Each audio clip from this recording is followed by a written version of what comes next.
ጤና ይስጥልን አድማጮች፣ ይህ ኢትዮ ፕላስ ነው። ኤርትራና ህወሓት ጦርነት ለማወጅ በጥምረት እየሰሩ ነው እየተባለ ባለበት በዚህ ሰዓት እኔ ለሀገሬ መስዋዕት እሆናለሁ የሚሉ በግለት የተሞሉ የአየር ኃይሎችን ኢትዮጵያ ማስመረቋ ተሰምቷል።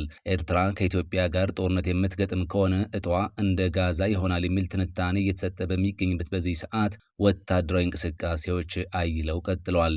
ህወሓትና ኤርትራ በጋራ ያልታሰበ ምላሽ ሰጥተዋል። በዘገባችን ተካቷል። የዓለም ባንክ ለኢትዮጵያ በጣም አሳሳቢ የሆነ ትዕዛዝ አስተላልፏል። ትዕዛዙ ተፈጻሚ ካልሆነ ቅጣቱ ከባድ እንደሆነም ታውቋል። ዘገባችን አካቶታል።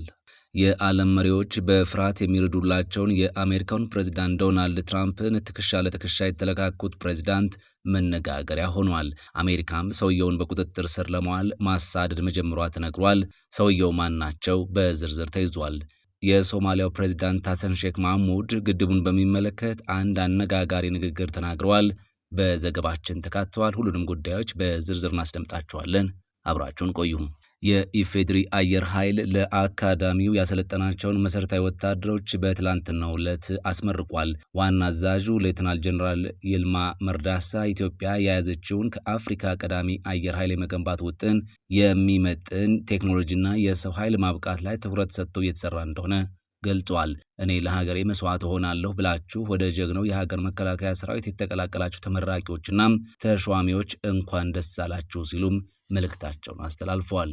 ኤርትራ ከህወሓት ጋር በመሆን ልትወጋኝ እየተዘጋጀች ነው ስትል ኢትዮጵያ የከሰሰቻት ኤርትራ ክሱን ወታደራዊ ጸብ አጫሪነት ስትል ውድቅ አድርገዋለች። የኤርትራ የማስታወቂያ ሚኒስትር የማነ ገብረ መስቀል የቀድሞ ግዛትን ለማስመለስ ያለመ ያሉትን ከፍተኛ የፕሮፓጋንዳ ዘመቻ ወታደራዊ የጸብ አጫሪነት የታከለበት ነው በማለት በኤክስ ገጻቸው ላይ አስፍሯል። የኢትዮጵያ ውጭ ጉዳይ ሚኒስቴር በዚህ ወር ለተባበሩት መንግስታት ድርጅት ዋና ጸሐፊ አንቶኒዮ ጉተሬዝ በላከው ደብዳቤ አስመራ ጽንፈኛ ካለው የህወሓት አንጃ ጋር ኢትዮጵያን ለመዋጋት እየተዘጋጁ ነው ሲል ከሷል።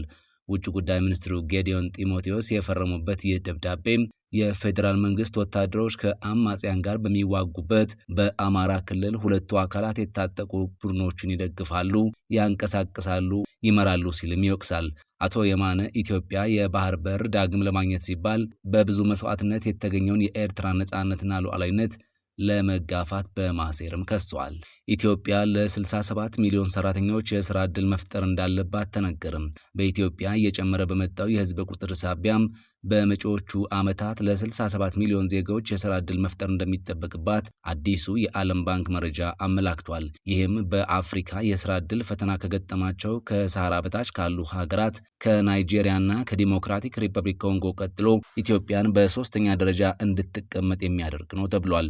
የዓለም ባንክ ባወጣው መረጃ በኢትዮጵያ በተለይም በፈረንጆቹ እስከ 2050 ድረስ ከ15 እስከ 64 ዓመት የዕድሜ ክልል ውስጥ የሚገኘው የህዝብ ቁጥር እድገት እጅግ ፈጣን ከመሆኑ የተነሳም ለ67 ሚሊዮን ሰራተኞች የሥራ ዕድል መፍጠርን ይጠይቃል ሲል ነው ያመላከተው።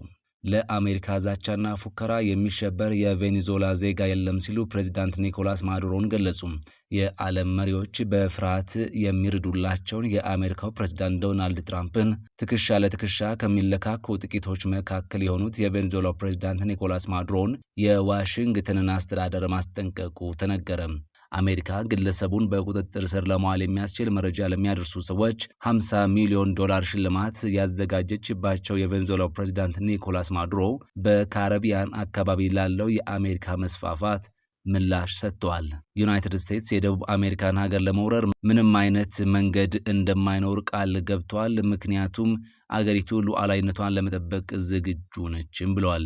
አሜሪካ የቬኔዙዌላን ዘይትና ተፈጥሯዊ ሀብት ለመዝረፍ የማትፈነቅለው እንደሌለም ዓለምንም በአምባገነናዊ ፈላጭ ቆራጭነት ማስተዳደር እንደምትፈልግ በተደጋጋሚ ሲከሱ የሚደመጡት ፕሬዝዳንት ማዱሮ ከአሜሪካ ጠላቶች ሩሲያ፣ ቻይና እንዲሁም ኢራን ጋር ጥሩ ወዳጅነት እየገነቡ እንደሆነም ጠቁሟል። ፕሬዝዳንቱ ይህንን ያሉት በትራምፕ ትዕዛዝ መሰረት በደቡባዊ ካሪቢያን ቀጠና ከፍተኛ የአሜሪካ ወታደራዊ እንቅስቃሴ መጀመሩንና 7 የጦር መርከቦችን በኒውክሌር የሚንቀሳቀስ የባህር ሰርጓጅ መርከብ እንዲሁም F-35 ስውር ተዋጊዎችን ጨምሮ ማሰማራቱን ተከትሎ ነው።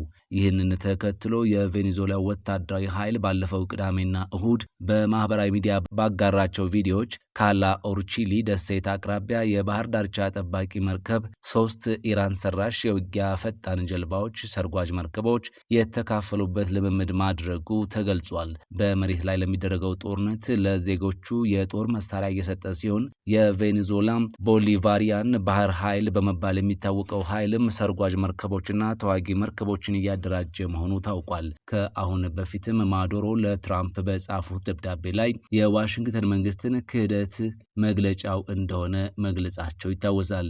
ይህ በአሜሪካ የተጠነሰሰ በመላው አህጉር አስከፊ ጉዳትን ወደሚያደርስ ወደ ትጥቅ ግጭት እንዲሸጋገር ለማድረግ የታሰበም በሀገራችን ላይ እጅግ በጣም አስከፊ የሆነ ፖሊሲና የሐሰት መረጃ ምሳሌ ነው ሲሉ ለትራምፕ በመስከረም ወር በጻፉት ደብዳቤ አስፍረዋል። ፕሬዚዳንት ማዱሮ በደብዳቤው ላይ ፕሬዚዳንት ትራምፕ ለመውረር ሲሉ ግንኙነቶቻችንን ያበላሹትን ውሸትን እንደምናሸንፍ ተስፋ አድርጋለሁ። እነዚህና ሌሎች ጉዳዮች የሚዲያ ጫጫታና የውሸት ዜናን ለማሸነፍ ከልዩ መልእክተኛዋ ጋር ቀጥተኛና ግልጽ ውይይት ለማድረግ ሁልጊዜ ክፍት ይሆናሉ ብለዋል። ይህ በእንዲህ እንዳለ ባለፈው ወር ትራምፕ ለተባበሩት መንግስታት ድርጅት እንዲህ ያሉትን አሸባሪ ዘራፊዎችን ከህልውና ውጪ ለማጥፋት ቃል ገብተው የሰው ልጆች ሁሉ ጠላቶች ናቸው ሲሉ አክለዋል። ነገር ግን ብዙ ታዛቢዎች የትራምፕ ጸረ ናርኮቲክ ክሩሴድ በእውነቱ በሁጎ ቻቬዝ ፈላጭ ቆራጭ ወራሽ ላይ ውስጣዊ አመጽ በማነሳሳት እንዲሁም ምናልባትም በቬኔዙዌላ ውስጥ በቀጥታ ወታደራዊ ጣልቃ ገብነት በማድረስ ማዱሮን ከስልጣን ለማውረድ ሰበብ ነው ብለው ይጠራጠራሉም ተብሏል። የኢትዮጵያ ታላቁ የህዳሴ ግድብ በአፍሪካ ቀንድ የኢኮኖሚ እድገትና የኃይል ውህደት ቁልፍ አንቀሳቃሽ ነው ሲሉ የሶማሊያው ፕሬዝዳንት ሐሰን ሼክ መሐሙድ ገለጹ።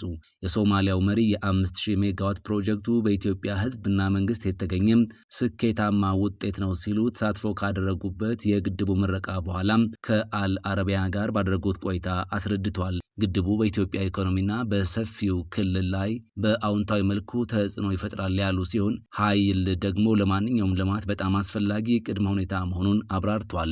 ኢትዮጵያ ቀደም ሲልም ለኬንያ፣ ሱዳንና ጅቡቲ ኤሌክትሪክ እንደምትለቅ ጠቅሰው የፕሮጀክቱን እያደገ የመጣ ቀጠናዊ ጠቀሜታም አጉልተዋል። ሐሰን ሼክ መሐሙድ አገራቸው ግድቡን በተመለከተ የጋራና የተረጋጋ መፍትሄ ለማረጋገጥ ሱዳንና ግብፅን ጨምሮ ከሚመለከታቸው ሁሉም አገራት ጋር የሚደረግ ውይይት ለመደገፍ ዝግጁ መሆናቸውንም መግለጻቸው ታውቋል።